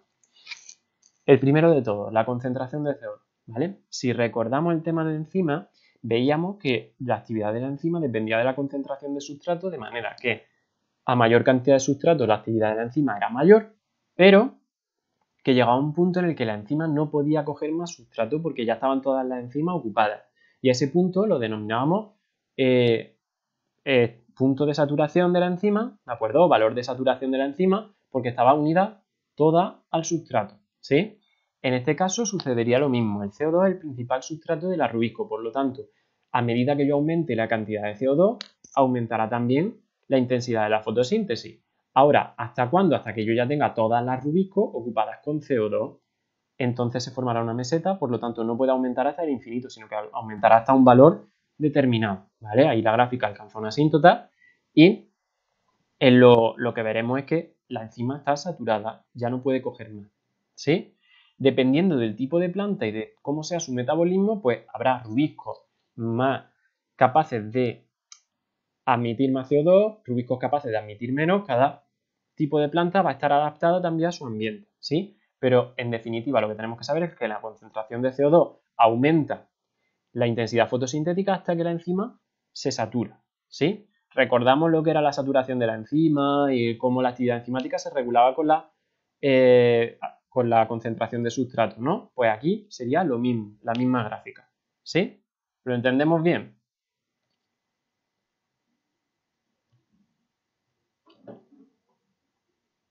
¿Sí? Vale, si no me decís nada, supongo que sí. Además de con la concentración de CO2, también aumentamos la intensidad de la fotosíntesis con la luz. Si a la planta le llega más luz, produce más energía y más poder reductor que puede utilizar en fijar más CO2. Por lo tanto, si yo aumento la luz, aumento la intensidad fotosintética. Ahora, ¿qué es lo que sucede? Que esa intensidad, aunque venga determinada también, aunque aumente también con la luz, vendrá determinada también por la concentración de CO2. Por lo tanto, siempre va a alcanzar una meseta y la meseta se va a corresponder con los niveles de saturación de esa enzima, ¿sí? Ahora, ¿qué es lo que pasa? Si yo supero el límite que hay de intensidad luminosa, las moléculas que tengo ahí no van a ser capaces de captar toda esa luz que está llegando. Por lo tanto, puede ser que esa radiación en forma de luz que llega a esas moléculas la altere generando radicales libres, y lo que hace es que las enzimas se acaben desnaturalizando y entonces la fotosíntesis baja bruscamente. Es como si yo tengo una molécula de pigmento que se excita con la luz, eso sí lo entendimos el otro día. Pues ahora, si le llega muchísima luz, más luz y radiación de la que puede captar, llegará un momento que se excite tanto que esa energía la tenga que liberar hacia algún sitio y esa energía la libera hacia las moléculas que tiene alrededor, lo que puede alterar los procesos que suceden allí en el cloroplasto. ¿Entendemos eso? Entonces, ¿la intensidad lumínica aumenta la intensidad de la fotosíntesis? Sí, pero hasta un límite. Si sobrepasa ese límite, la intensidad de la fotosíntesis se ve disminuida. ¿Por qué? Porque los enzimas se van desnaturalizando. ¿Sí? ¿Lo entendemos también? Ahora mismo llevamos dos factores, CO2 e intensidad lumínica, y los dos aumentan hasta un límite, ¿vale? Dependiendo de la concentración de sustrato y de la cantidad de energía luminosa que puede captarse. ¿Lo entendemos? Sí, ¿no? Vale. Después de esto, la temperatura, ¿vale? La temperatura, si lo que estamos hablando es de cómo afecta, va a depender si me está afectando a los enzimas o no. En concreto, ¿a qué se va a corresponder? Si yo tengo una fase que no está mediada por enzimas, como es la primera, la fase luminosa, esta fase no va a depender como tal de la temperatura. Sí que llegará un momento que la temperatura puede hacer que la membrana no trabaje correctamente, pero va a ser un poquito más independiente esa fase luminosa. Sin embargo, la fase oscura, que está mediada por enzima, si esa enzima nosotros recordamos cómo era su actividad enzimática, necesitábamos que trabajaran a una temperatura óptima, que era la temperatura en la cual alcanzaban su estructura terciaria y esa conformación nativa. Entonces, si yo me alejo de esa temperatura óptima, la actividad de la enzima baja y por tanto la actividad de la fotosíntesis baja. ¿Qué enzima creéis vosotros que voy a utilizar yo para medir esa temperatura óptima que necesita la fotosíntesis? ¿En qué enzima creéis que me voy a fijar?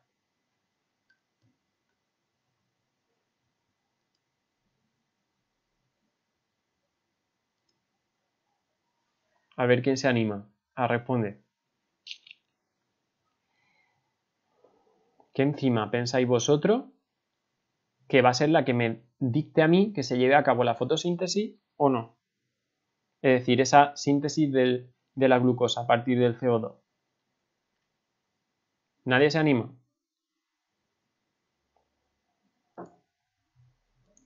No me lo creo, si lo acabamos de ver hace media hora. Venga, algún valiente, que no pasa nada si nos equivocamos, que no cuenta para nota. ¿Nadie? Bien, Juan Carlos, por fin, un valiente que se ha animado. Claro, ¿qué enzima me va a dictar a mí el que se inicie el proceso o no? Pues la que lleva a cabo el primer paso. Si no lleva a cabo el primer paso, no se produce ese proceso. Por lo tanto, necesito ver que la temperatura a la que va a suceder el proceso es la temperatura óptima para que enzima, para la Rubik, ¿vale? Pensad que aquí antes, en los anteriores pasos que he estado viendo, cómo la Rubisco se une al CO2, cómo la intensidad luminosa puede desnaturalizarme la enzima, con ello la Rubisco. Y por último, aquí cómo la temperatura va a hacer que tenga mayor actividad o menor actividad. ¿En qué me voy a fijar? En la Rubisco, en esa enzima que es capaz de cogerme ese CO2, ¿vale? Entendemos lo del valor de temperatura óptima, ¿vale? Que es lo mismo que vimos en el tema de enzimas. Contestadme si sí o si no, para saber si seguir adelante a lo siguiente, que es un poco más complicado, o pararnos aquí. Vale. Las tres últimas que quedan, ¿de acuerdo? Son un poco más especiales y es que hay que entender un poco cómo funciona el proceso. La Rubisco es una de las pocas enzimas que en lugar de tener un solo sustrato tiene dos, ¿de acuerdo? En este caso tiene dos sustratos diferentes que son el CO2 y el oxígeno. Por eso es carboxilasa oxidasa. Dependiendo de qué sustrato se una, llevará a cabo una función u otra. Ahora, la enzima va a unirse al sustrato en el cual esté en mayor concentración. ¿Qué quiere decir eso? Si yo en el cloroplasto tengo muchísimo oxígeno y muy poquito CO2, la enzima mayoritariamente se va a unir al oxígeno. Por lo tanto, enzima que se una al oxígeno no va a estar fijando carbono. A medida que yo incremente la cantidad de oxígeno, la afinidad de la enzima por el oxígeno es mayor y por el CO2 es menor, produciéndose menor cantidad de glucosa porque es capaz de fijar menos CO2. Por lo tanto, igual que en los anteriores veíamos que me subían la actividad fotosintética si yo estaba en el valor óptimo, aquí a mayor cantidad de CO2, menor actividad fotosintética. ¿Sí? ¿Entendemos eso? ¿Por qué sucede esto? Porque el O2 compite con el CO2, ¿vale? Los dos están compitiendo el uno con el otro. De manera que al competir entre ellos, el que esté en mayor concentración será el que se una a la enzima. Y esa enzima que se haya unido al oxígeno ya no se va a unir al CO2 y por tanto ya no va a permitir la unión con la ribulosa de ese CO2. ¿Sí? Estarán haciendo otro proceso que no estudiaremos este año, pero que sepáis que existe, que se llama fotorrespiración, en el cual hacemos lo contrario. En vez de fijar el CO2, lo producimos, ¿vale? Y lo emitimos a la atmósfera. ¿Hasta aquí claro? ¿Sí? Vale, Rubén dice que sí. Todo bien. Esta parte es mucho más fácil que la anterior, ¿no? Más fácil que el ciclo. Vale, lo digo porque que no os asustéis, que no es todo tan complejo como lo que hemos visto antes, ¿sí? Por último, ya para terminar, y ya aquí veréis que vamos a contar un poquito de cosas más interesantes que tienen más que ver con el ambiente, ¿vale? La humedad y el fotoperiodo. La planta vive en un ambiente y no puede aislarse a esa planta del ambiente de cara a que realice la fotosíntesis. Entonces, van a afectarle todos los factores que forman parte de ese ambiente, entre ellos la humedad relativa. La humedad hace que la planta tenga los estomas abiertos o cerrados. En momentos de humedad muy baja, para evitar la pérdida de agua, la planta cierra los estomas. ¿Esto os acordáis del año pasado? De primero, que la planta tenía unos órganos que se llamaban estomas, los cuales hinchaba para cerrar o deshinchaba para abrir y permitían el intercambio gaseoso. Si yo tengo intercambio gaseoso, a la vez sale agua. Entonces hay plantas a las que no le interesa perder el agua, lo que hacen es cerrar su estoma. Pues si cierran los estomas, al igual que no pierden agua, tampoco entran gases. Entonces, si la humedad es muy baja, los estomas se cierran, no entra CO2 y si no entra CO2, la rubisco no puede unirse al CO2 y no puede llevarse a cabo la fotosíntesis. Por lo tanto, la humedad aumenta la intensidad fotosintética. Conforme aumenta la humedad, aumenta esta también. Ahora, si nos fijamos en la gráfica, ¿qué le sucede a la gráfica? Venga, alguien que se anime. Alguien que se anime, que lo diga y a ver qué es lo que podemos extraer de qué le sucede a esta gráfica aquí cuando yo aumento la humedad. ¿Por qué no aumenta en un determinado punto? ¿Por qué se forma una meseta?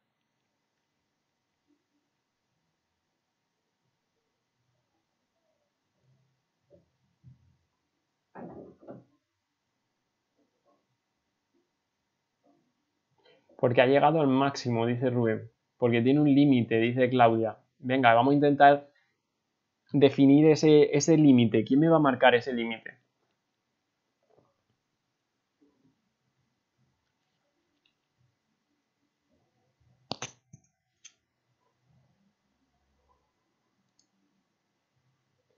¿Quién pensáis que me marca ese límite? Sí, a medida que yo aumento con la humedad, aumenta también la intensidad fotosintética, pero en la gráfica, si te fijas, María, llega a un límite, ¿sí? En el que ya no aumenta más, llega a una asíntota. ¿Por qué pensáis vosotros eso? ¿O cómo os explicaríais vosotros el que llegue a un límite? Que aunque yo siga aumentando la humedad, la intensidad fotosintética se mantiene.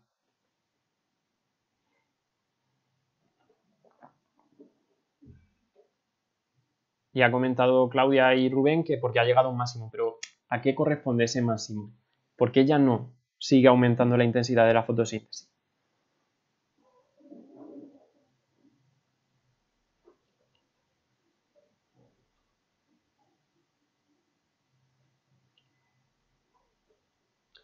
Porque se satura la planta. Claudia, por ahí va la cosa, pero ¿es la planta la que se satura? Dice, buah, yo ya me he hartado de CO2 y ya no quiero más. ¿Quién se satura realmente? La enzima rúbico, muy bien, Rubén. ¿De acuerdo? La enzima rúbico se satura, entonces por eso, aunque yo siga aumentando la humedad, ya la rúbico no puede coger más CO2, ¿vale? Pero sí que veamos que con la humedad aumenta, ¿vale? ¿Por qué? Porque permite que los estomas estén abiertos y que el gas esté entrando a la planta. Y ahora, esto que os voy a contar, a lo mejor os suena a brujería o magia, ¿vale? Pero sucede así. Hay una serie de proteínas que tienen las plantas que le permiten saber en qué momento del año y a qué hora del día se encuentran, ¿vale? Esas proteínas se llaman fitocromos, ¿vale? Lo que hacen es medir el fotoperiodo. El fotoperiodo es las diferencias que hay entre horas de luz y horas de oscuridad a lo largo de cada día del año, ¿vale? Nosotros sabemos que en el punto en el que nosotros habitamos tenemos unas características, un fotoperiodo concreto, es decir, cada día hay un número de horas de luz y un número de horas de no luz, ¿sí? Debido a que no nos encontramos en el ecuador, no es estable continuamente, sino que va cambiando, ¿sí? Pues las plantas tienen unas proteínas que le indican el número de horas del día que hay, ¿vale? En qué momento del año se encuentra. Es como si tuvieran relojes internos que les permiten saber cuándo tienen que florecer, cuándo tienen que producir el fruto. Eso, junto con los factores ambientales, a la planta le permite orientarse en el tiempo, ¿sí? Pues, obviamente, la planta tiene una memoria, no memoria como la nuestra, no lo entendáis de la misma forma, pero es para que lo veáis, claro, acerca de cuánta cantidad de fotosíntesis va a tener que hacer según su fotoperiodo, según el número de horas de luz. Es decir, la planta no va a fotosintetizar lo mismo si solo tiene disponibles 2 horas de luz que si tiene 12. Entonces, la planta tendrá que aumentar la intensidad de la fotosíntesis o, o disminuirla, ¿sí? Entonces, ¿qué es lo que va a hacer? Medir esas horas de luz con esas proteínas, que se llaman fitocromos, activar determinados procesos que regulen la actividad fotosintética, ¿vale? De manera que a mayor horas de luz, el fotoperiodo va a cambiar y así también me cambia esa intensidad fotosintética, ¿sí? Debido a esa alternancia de periodos de luz con periodos de oscuridad. Y aunque os parezca raro, se puede, ¿vale? Se puede medir esa... O sea, la planta puede saber en qué momento del año y qué momento del día se encuentra, ¿sí? ¿Lo entendemos bien? Comentadme si lo entendemos bien antes de terminar. O sea, ya con esto terminaríamos el tema y cerraríamos y lo que os comentaría sería un par de cosas relacionadas con el tema siguiente. ¿Hasta aquí todo bien? Comentadme más o menos por el chat si lo veis bien, si no, si os lo habéis entendido, os ha resultado útil la clase. ¿Sí? Mejor que antes de esta mañana, ¿no? Supongo.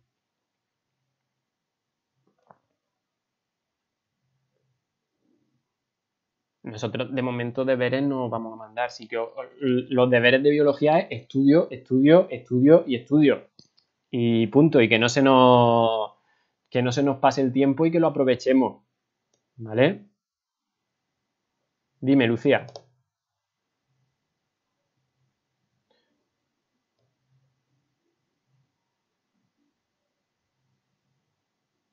Sí, los vídeos estarán en el canal de YouTube, igual que los de la semana pasada, que también están las dos clases, ¿vale? Tanto la de un grupo como la de otro. Que es pesado ver las dos, aunque veáis la de vuestro grupo es suficiente, pero bueno, si alguno quiere verse las dos, pues si en alguna... Normalmente preguntáis las mismas dudas en uno y en otro, pero si en alguno quiere verse la otra también para que le sirva de repaso, ver lo que vimos con la otra clase, pues vale, ¿vale? Pero que como en las dos normalmente tenéis las mismas dudas, preguntamos lo mismo, sí que a lo mejor, bueno, y yo lo explico de la misma manera, pero que sí que a lo mejor alguna duda concreta no ha salido, pero que os vale cualquiera de las dos que veáis y si había asistido en directo, pues mejor porque la habéis tenido en directo, aún así. Os sirve de repaso porque imaginaos que luego estáis en casa y no entendéis algo, pues podéis poner la videoclase, podéis ver las explicaciones que dimos, ¿sí? Vale. Eh, ¿Había alguna pregunta más anterior a ver que se me haya colado? Vale, María nos decía que mejor que con los vídeos, aunque también te ayudan, vale. Cada uno pues lo que vaya viendo, o sea, yo entiendo que hay gente que a lo mejor le sirve más pues la clase que vamos haciendo, hay gente que le sirve más ver los vídeos y preparárselo por su cuenta en casa, pues como cada uno vea y como vaya mejor, ¿sí? Vale. ¿Hay alguna duda más de este tema antes de que pase a iniciar un poquito el trabajo, explicar un poquito cómo vamos a trabajar el tema siguiente, ¿vale? Y el bloque siguiente para la semana que viene, que nos venga así de sopetón, que aunque va a ser más o menos lo mismo, pero para que sepáis dónde tenéis las cosas, dónde podéis acceder, ¿vale? Y que tengáis todo ya previo a que os mande Jorge o llegará en unos minutos las indicaciones de la asignatura, ¿vale? Que esta semana las manda Jorge todas, ¿vale? No hay ninguna duda entonces de este tema, ¿no? Bien, pues detengo un segundo la presentación de esta pantalla y abro la presentación del siguiente bloque.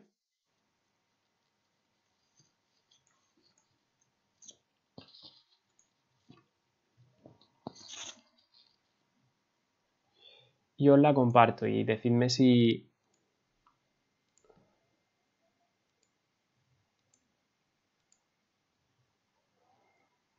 Y se está compartiendo.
Se me ha salido.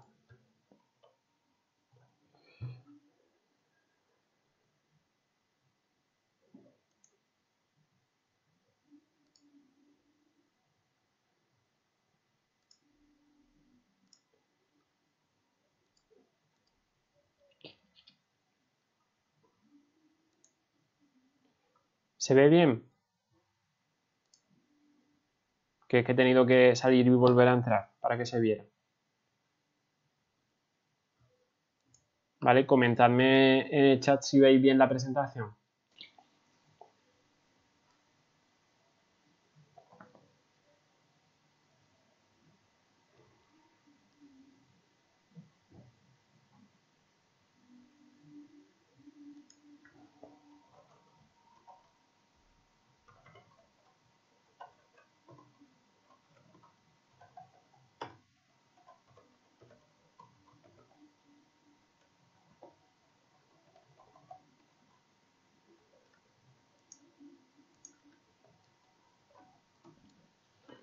Se ha ido el sonido.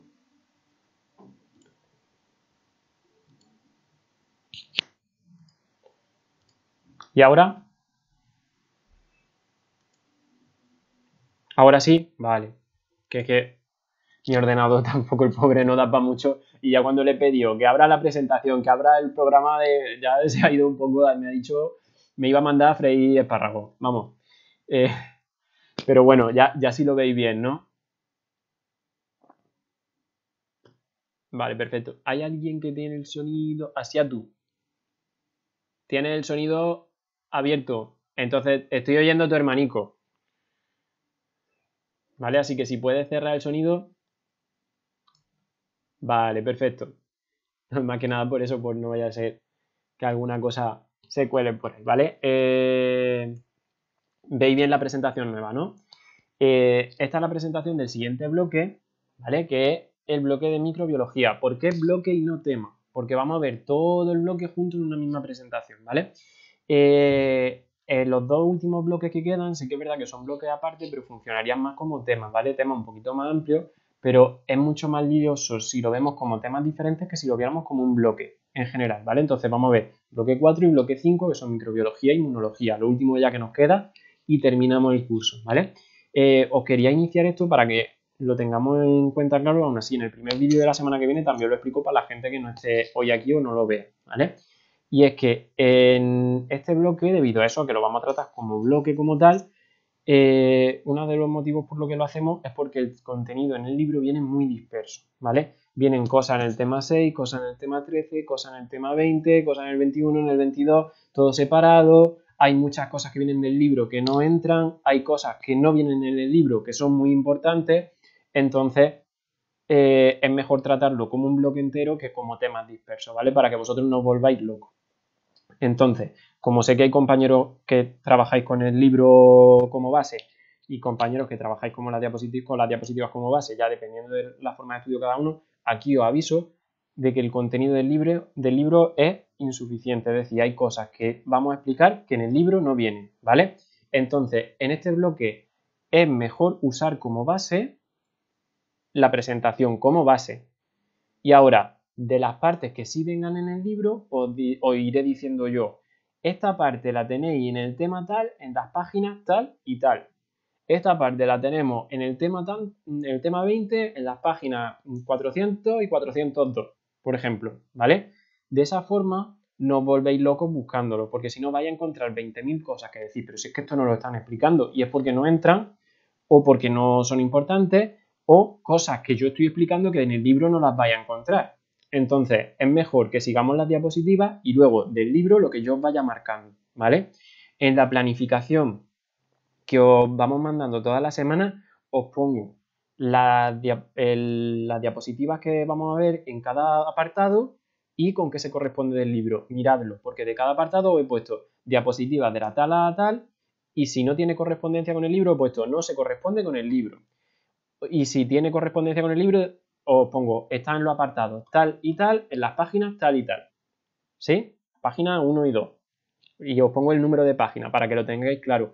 De esa forma no os volvéis locos. Entonces, por eso os lo quería decir hoy, para que lo tengáis en mente, que sepáis que tenéis que estar con las dos cosas, ¿vale? El libro es muy bueno en la gran mayoría de los temas, pero sí que es verdad que la parte de micro, que es la parte que metieron más con calzador últimamente, pues ahí cogea un poco. Entonces, no os preocupéis porque todo el contenido os lo he elaborado yo en las diapositivas y todo lo que necesitáis lo tenéis en las diapositivas más lo que completemos con el libro y las clases y lo que yo os voy explicando, más los vídeos, más lo que veamos en las tutorías, más las dudas que resolvamos Rocío y yo, con todo, ¿vale? Por eso no tenéis que preocuparos, pero sí que lo tengáis en cuenta para que no os volváis locos buscando algo que no vais a encontrar, ¿sí?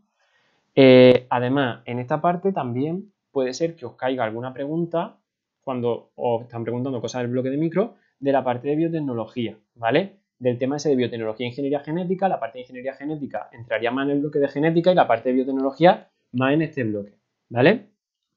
¿Todo claro con respecto a esto? ¿Hay alguien que no le haya quedado claro el tema del libro o el tema de con qué se tiene en qué se tiene que basar? ¿Vale? La presentación ya la tenéis colgada desde ayer por la tarde, ¿vale? Entonces, si queréis echarle un ojo, sí que es verdad que que la presentación veréis que el archivo pesa bastante porque tiene muchas diapositivas y luego tiene muchas fotos, ¿vale? Porque hay muchas cosas que vamos a ver, pues de reconocimiento de bacterias, de cómo son los ciclos de vida de esas bacterias, los virus, vamos a estudiar cómo son los virus, vamos a conseguir explicar muchas de las cosas y de los conceptos que estamos oyendo esta semana en la tele con el tema del coronavirus y eso, pues después de este tema vosotros vais a ser capaces de dar razonamientos más que válidos y fehacientes a cualquier cosa que se os plantee en este tema, ¿vale? Es un tema súper chulo en ese sentido, o sea, ya lo veréis en el que vamos a estudiar los microorganismos, cómo funcionan, cuál es su metabolismo, es de los más guay de la asignatura, eso sí, bebe mucho de temas anteriores, entonces veréis que en algunas diapositivas os he puesto repasar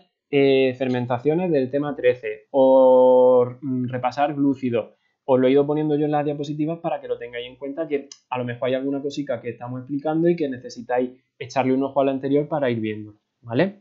Eso en cuanto a la semana que viene. La semana que viene veremos la primera parte de este tema, pues que vemos un poquito pues, cómo es la microbiología, cómo son los microorganismos y demás. Y a la vuelta de Semana Santa, que es lo que he comentado con el resto de compañeros, como tiene pinta de que esto se va a alargar, lo que vamos a hacer es que parte de las clases de la semana las dedicaremos a avanzar en lo nuevo, ¿vale?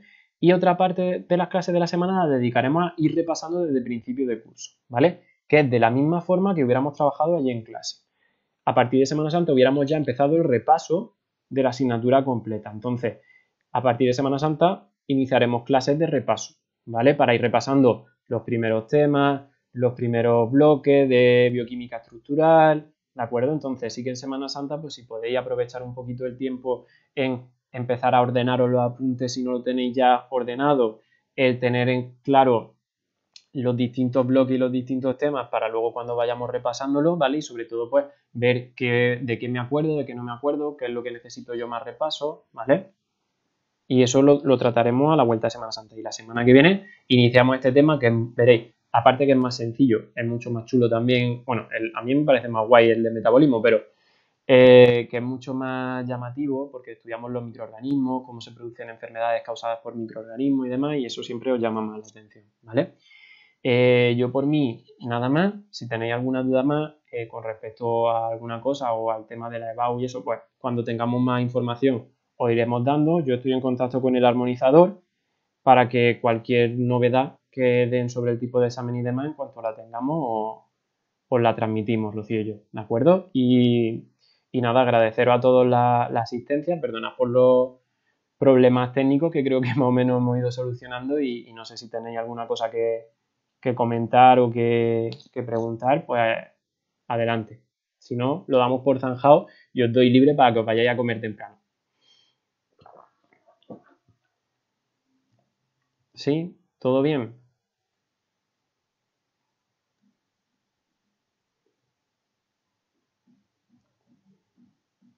Vale, todo ok.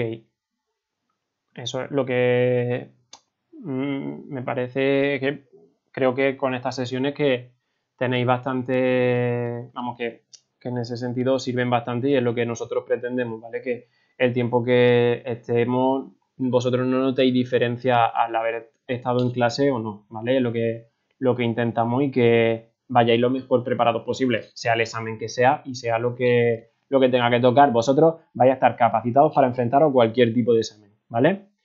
Nada más, cualquier duda que tengáis, ya sabéis, se lo comentáis a Rocío. Sí que estamos intentando ver la posibilidad de ampliar el número de horas de tutoría, así que a lo mejor como tutoría grupal como tal, una sola, como estamos haciendo hasta ahora, que va bien, pero sí a lo mejor habilitar, que ya os diré, o si no a través de Rocío, o lo veremos, o seguramente os lo diga Marimar como tutora, ¿vale?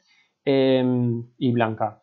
El habilitar horas en las que vosotros podéis responder dudas, o sea, podéis resolver dudas a través de videoconferencias, ¿vale? Pero esa ya de manera, pues más, por ejemplo, yo deciros, tal día a tal hora estamos disponibles para que os conectéis a este enlace y ahí estamos nosotros para que os resolvamos dudas. Y entonces os lo plantearemos, ¿vale? No tanto como clase de dudas como son las de los viernes, ¿vale? Que se seguirían manteniendo.